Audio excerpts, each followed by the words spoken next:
I do a lot of small format workshops, could be 60 minutes, 90 minutes. I also do long-term leadership journeys because I think that's what actually enables transformation, if I may say.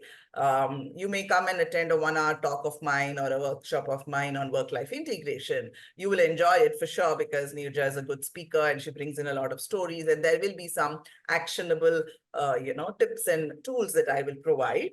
But how many of them will actually go and put it into work because the other next day, if something else will take over you. So when you are Absolutely. part of a long-term leadership journey, which runs at least 6 months to a year, then you know that you're coming back again and again and meeting me. That's one thing. You have this entire cohort with you. So there are 20 people, 25 people. They're smallish cohorts. They're not very big cohorts who are there together with you. And at least, 3 people out of 20 have tried one of the things that they learned. And then they're all together through either a Slack channel or Teams or WhatsApp, some kind of a platform, and they discuss.